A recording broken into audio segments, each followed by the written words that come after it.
దువ్వాడ శ్రీనివాస్ ఇంటి వద్ద high drama కొనసాగుతూనే ఉంది. మూడో రోజుకు చేరింది భార్య వాణి కూతురు హైందవి ఆందోళన. దువ్వాడ ఇంట్లో వాణి ముందు తాను దీక్ష చేస్తానంటున్నారు మాధురి. తనని అడ్డుకున్నా దాడి చేసినా ఆత్మహత్య చేసుకుంటానంటున్నారు మాధురి. టీవీ9 లైవ్ డిబేట్ లో దువ్వాడ ఇంటికి వెళతానని చెప్పింది మాధురి. దువ్వాడ ఇంటిపై తనకు హక్కు ఉంటోంది అని మాధురి చెప్తోంది. ఇప్పటికే తనకి హక్కు ఉంది, ఆ ఇల్లు నాదే అని భార్య వాణి కూతురు హైందవి వాదిస్తున్నారు. దువ్వాడ ఇంటిపై తనకు హక్కు ఉంది అని దివ్వెల మాధురి కూడా చెప్తోంది. ఇప్పుడు దువ్వాడ శ్రీనివాస్ కుటుంబ నేపథ్యంపై వాణి తండ్రి ఘాటు వ్యాఖ్యలు చేశారు.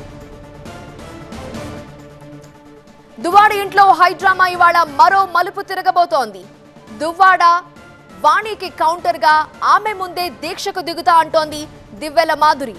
ఇవాళ దువ్వాడ ఇంటికి వస్తానని టీవీ9 లైవ్ డిబేట్ లో చెప్పింది మాధురి. ఇవాళ అక్కడే ధర్నాకి దిగబోతోంది.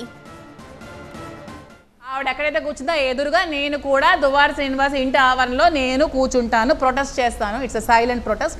ఆవిడ మాట్లాడిన మాటలని వెనక్కి తీసుకొని సారీ క్షమించమని చెప్తే నేను అక్కడి నుంచి వచ్చేస్తాను. అక్కడి దగ్గర కూడా నేను వెళ్ళను. దువ్వాడ వాణి దివ్వెల మాధురి మధ్య హాట్ ఫైట్ జరుగుతోంది. వాళ్ళిద్దరి మధ్య హై వోల్టేజ్ డైలాగ్ వార్ ఒకసారి చూద్దాం.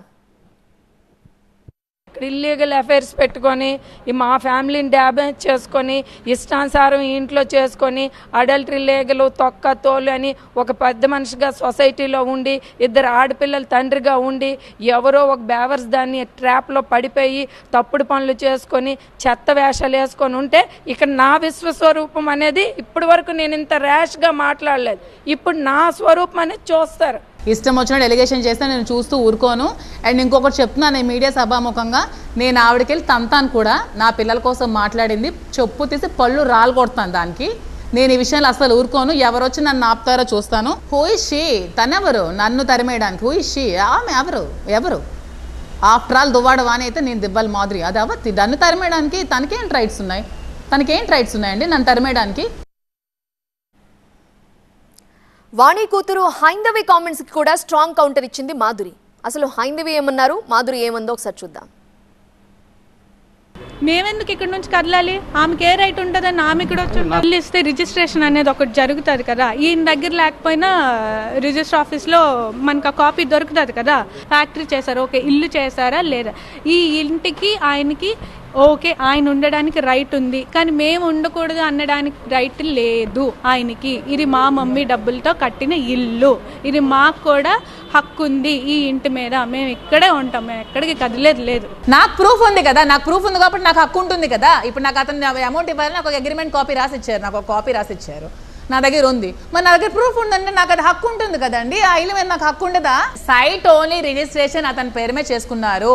ఎంతమంది కలిసి ఈ హౌసెస్ 4-5 ఫ్లాట్లు కట్టుకోరా? ఒక ఫ్లోర్ ఒకరికి కానీ ఇల్లు శ్రీనివాస్ గారి పేరు మీద ఉంది. ఎస్, నా పేరు మీద ఇల్లు లేదు. ఇల్లు కట్టి ఉంటాను పైన. మరి ఎక్కడ ఉండాలి ఇప్పుడు? నేను ఇష్టం వచ్చినా నువ్వు బ్లేమ్ చేసి ఇష్టం వచ్చినా నువ్వు రోడ్డుని పెడితే నేను పిల్లలు అక్కడ వెళ్ళి పై ఫ్లోర్లో ఒక ఇంట్లో ఉంటాము. నేను ఆ పిల్లలు పై ఫ్లోర్లో ఒక ఇంట్లో ఉంటాము. నేను ఉంటాను అక్కడ. శ్రీని గారికి ప్రాబ్లం ఉంటే వైఫ్తో చూసుకోమానండి, లేకపోతే శ్రీని గారు వెళ్తారంటే అక్కడికి ఆ ఇంటి నుంచి వెళ్ళిపోమానంటే నేను అక్కడే ఉంటాను పిల్లలతో. దువ్వాడ శ్రీనివాస్ పై ఘాటు కామెంట్స్ చేశారు వాణి తండ్రి రాఘవరావు. 60 ఏళ్ల వయసులో ఇలాంటి పనులు ఏంటి అని మండిపడ్డారు. అతని వల్లే కుటుంబ పరువు రోడ్డున పడింది అన్నారు వాణి తండ్రి రాఘవరావు. హస్బెండ్ చేస్తున్న బిహేవియర్ బట్టి మనస్పర్ధలు వచ్చాయండి. ఇవి దాన్ని ఏవో రకరకాల స్టోరీలు క్రియేట్ చేసి ఆస్తుల కోసం వచ్చినాయని కన్వర్ట్ చేస్తున్నారు. క్లియర్గా ఇల్లీగల్ కాంటాక్ట్లు పెట్టుకొని బిహేవియర్ విధానం ఇదంతా భార్య బిడ్డలకు సంవత్సరం కింద నుండి వదిలేసి ఎవరో ఒక ఆవిడని పెట్టుకొని తిరుగుతున్నారు అంటే మరి ఇది అందరినీ జగమెరిగిన సత్యంలాగా అందరికీ తెలిసిన విషయమే. ఇది ఆవిడ కూడా మేము కలిసి తిరుగుతున్నాం, కలిసి ఉంటున్నామని ఎవరో మాధురి ఆవిడ స్టేట్మెంట్ కూడా నేను చూశాను. ఈ 60వ సంవత్సరంలో ఇటువంటి అతనికి ఇప్పుడు సీనియర్ సిటిజన్ అయిపోతున్నాడు. అటువంటి వ్యక్తి ఏమో ఈవేళ ఇలాంటి బిహేవియర్ చేస్తుంటే ఏ భార్య బిడ్డలు సహిస్తారు, ఊరుకుంటారండి? వాళ్ళు చొరబడ్డానికి దౌర్జన్యం వెళ్ళగా ఉంటుందండి. ఇప్పుడు నేనే ఉన్నాను, నేను తాళాలు వేసుకొని నా వైఫ్కి కానీ నా పిల్లలకి అవకాశం ఇస్తే పిలిచినా అక్కడికి వచ్చి మెసేజ్లు పెట్టి నాన్న మేము బయట ఉన్న తలుపులు తీ అని చెప్పినా మెసేజ్లకు రిప్లై లేదు, ఫోన్లు చేస్తే ఫోన్లు ఎత్తకపోయి ఆ ఇల్లీగల్ కాంటాక్ట్ ఆవిడతో లోపల ఉంటుంటే రాత్రి 10, 11, 12, 2 గంటలకు వాళ్ళు చూసి విసిగిపోయి వెళ్ళిపోయారు. నెక్స్ట్ తల్లి పిల్లలు వచ్చారు, తాళం వేసి ఉంది, ఇంకా లోపలే ఉన్నారేమో అనే ఉద్దేశంతో ఎంత కొట్టినా తీగిపోతే మరి సొంత ఇల్లు లోపల భర్త ఏమయ్యాడో, ఇంకేమైనా సూసైడ్ చేసుకున్నాడో, ఇంకే అగత్యం చేసుకున్నాడో ఏమిటి తీయడం లేదు, రాత్రులతో పగలు కొడతారు చూస్తారు. నా పరిస్థితిలో ఎవరున్నాయి, ఏ భార్యాభర్తలు ఉన్నాయి, అదే పరిస్థితి జరుగుతుంది.